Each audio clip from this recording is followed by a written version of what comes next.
So, guys, I'm from Makiivka, Donetsk Oblast. I was born there. I lived my life until I was 20. Oh, actually, huh. In 2019, I was already 28. So I left Makiivka only when I was 28.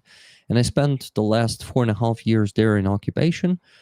I didn't want to leave because I wanted, not wanted, I was immature, to be honest. I was not, you know, independent and adult enough to start my own life from scratch somewhere because I tried in 2014. I left when the war started, when Russians invaded us the first time.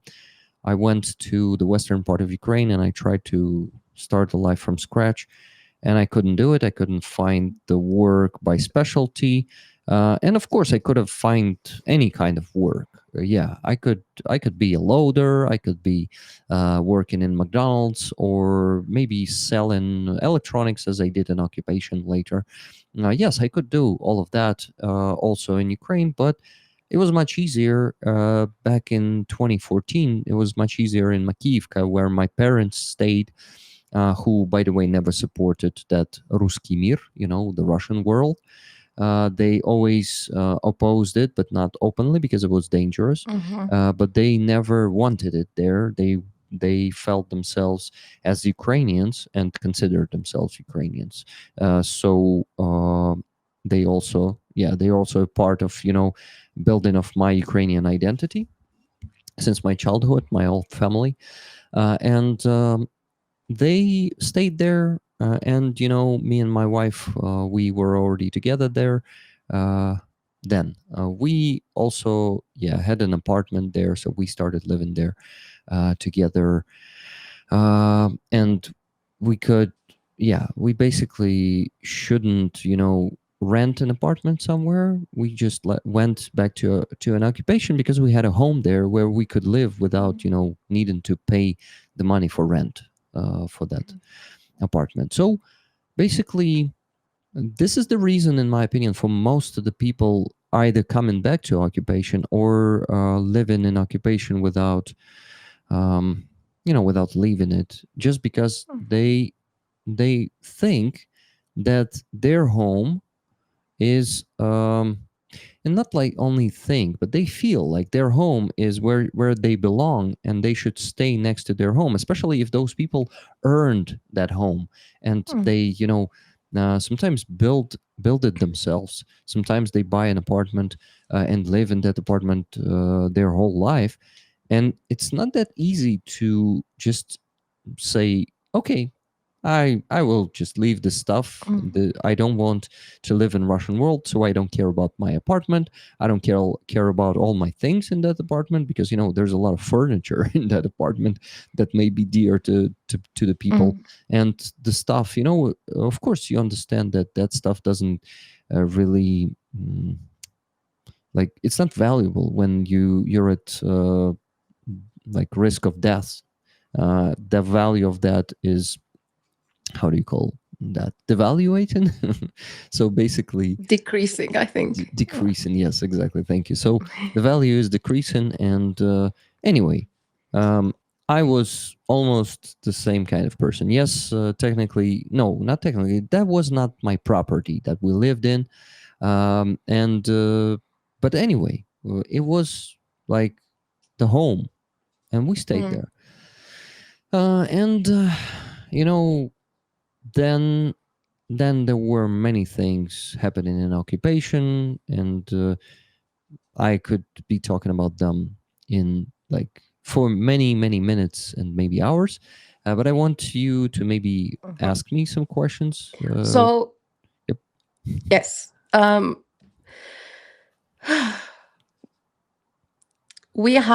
I have a question from Colin. He is one of the people, he's in the Ukrainian Association here in South Africa.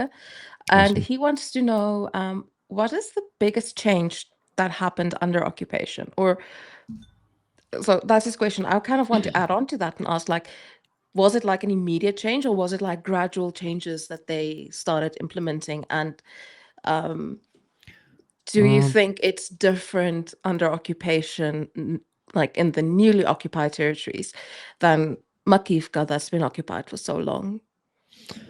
Okay, so the changes, there were different changes. There were immediate changes and the changes in time. But I think the biggest change, and uh, the question was, what was The biggest the changes under biggest change? occupation. Yes. So the biggest changes were next. We could not freely move around even our towns or between towns anymore. There were block posts everywhere, roadblocks, and you could not just, leave your town without being asked or searched or at least showing the documents. So basically, it became a police state. A place where we lived turned into police state, and there were many policemen and military walking around the streets, standing like the cops, road patrols. Mm. They were standing on the road and just stopping all the cars, and they actually also liked to make the rules really strict, so you could not. They had like a plan of number of people they needed either to arrest um, or to take, for example, their driving license from them. So I once, back, I think already in 2018 or 2019, I was driving a car, and I was driving an evening city of Donetsk that had lights everywhere. Um, Mhm. how do you call the lights that are just standing next to the road? Streetlights? Street lights, exactly. Street lights. I always forget this term.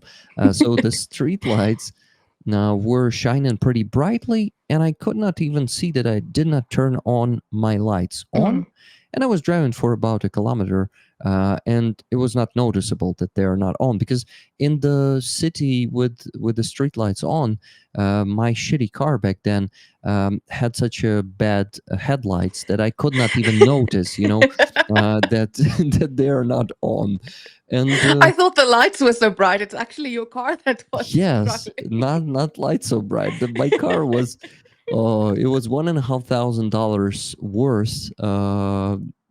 Like, you know, those cars made in Zaporizhia, they were Ah, famous. Yeah, they were very famous. I'll tell about this one next time. But anyway, they stopped me, and they took the driving license from me. They gave me some temporarily paper, and then I needed to, for a month, to go to the police and try to get it back, or for 2 months, I don't remember. So basically, they were making people's lives uncomfortable. So that's the change, when you cannot move freely around your hometown and the neighboring towns. And actually, you also needed to go back home early all the time. Like, we had the did you have curfew. curfew? Yeah, like in the beginning of the occupation, the curfew was starting at 9. So at 7, all the places around the town were closed. And at 8 p.m., you could not take a bus from one town to another. Like, most of the people, you got to understand, everyone, that most of the people who lived in Makiivka always went to Donetsk either for work, study, or for example, some, I don't know, just entertainment too. Go to a concert, go to a cafe, because yeah, of course we had cafes in Makiivka, but Makiivka is like a suburbs of Donetsk, and basically we were always traveling there. So after occupation started, we needed to go out of Donetsk, go back home already at 7 p.m. And we, the young people, we got used to spend the night somewhere in the club in Donetsk, for example, and then go back home at 4 a.m. or 5 a.m. on the first bus or something like that, before the occupation. And then we were forced to do such stupid, early leaves, and everything was closing. So you felt that you kind of restricted. Mm. This restriction is always made is always made the life very. Uh, hmm. I actually have a great Ukrainian word for it. Let me translate it. Sorry, I just need to take my dog out because she is growling at me. I'll be right Okay. back.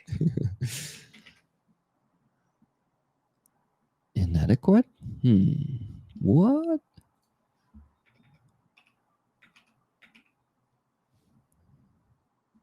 Inferior. Yeah. It made the life inferior, guys. I think I am right in this word. I'm choosing the right word. Tell me in the chat, please. Inferior life. Um, the chat of rollers. So good to see you there. Oh, okay. So inferior. The word is Ah, inferior. So you always felt like your life is inferior. You basically don't live your life, and it's you're not a kind of, free person. yeah. It's You're not a free person. You're living like some in some, I don't know, camp, like prisoner camp, where you have schedule and you need to do everything by schedule. You're not free to go where you want. Well, you're free to go where you want, but you're going to be searched and you're going to be interrogated if you decide to go out of the occupation. It was possible, by the way, everyone who didn't know this, before 2020, so since 2014, for 6 years, you were capable to cross the front line, and to basically, for that you needed to cross a few roadblocks in 4 points. So there were like four different towns and villages. checkpoints. Yeah. They had, yeah, who had checkpoints, that had checkpoints, and there were always multiple roadblocks on each checkpoint, and each roadblock, for example, from the side of the so-called DPR, which is a terrorist formation organized by Russia that controlled. Well, basically, Russia controlled it, but those puppets were making it look like they controlled it. So when they controlled uh, that territory, they were standing on the roadblocks and always trying to get something from you. So people who were crossing that border all the time, they got used to buy a big pack of cigarette and just give the small pack, like 20 cigarettes, Mm-hmm. on each blog post. So they won't ask questions, and Mm. usually soldiers on Ukrainian side didn't need that. I cannot recall even a single time when they asked for cigarettes or something. But those, as we called them, hobo forces, those Yeah. hobos who were standing on the roadblocks on the occupied territory, they were always either asking for cigarettes or were expecting for them. Like, they Mm. were not openly saying cigarettes, food. They were like, also people when they were buying food in Ukraine to bring it back to occupation, Mm. because there was no good food for first two years. Yeah, I guess there was no good food, and you had to go to Ukraine to buy some tasty food, and you were bringing, like, for example, you buy 2 packs of cookies for yourself, and people usually were buying the third pack of For the, cookies oh my to goodness. give it on the roadblock to those goons who were standing there. So it's it's just, yeah, it's just a bit of a details how it was happening, but I got carried away. So what were the biggest changes in occupation? The other change was that most of the businesses that were active in Ukraine closed. I would say Mm. up to 90% of all the businesses, at least 80% of all the businesses closed. Some of them reopened in the first or second year. Some of them were reopening by the new owners, meaning the owners, Russian or pro-Russian owners, who just Mhm. racketeered it. Do you know this Yeah. word? You use it, Like right? seized In it, English. I think. Seized it. They just took it. Yeah. Yeah, they took it. They basically came into the place with a assault rifle and made the owner give it to them. So yeah, if owners were leaving the place, they were just taking over the place, breaking the locks, and it's like taking it physically. That's how it happened there. And yeah, until I think until the middle 2015, there was total chaos there. You could be a business owner, and they could easily come to you and take your business from you with force, by force, and that's how it actually. That's how it happened back in the days. They were taking cars from people, stopping them on the streets, and just pointing the gun on the car driver owner and just taking it from them.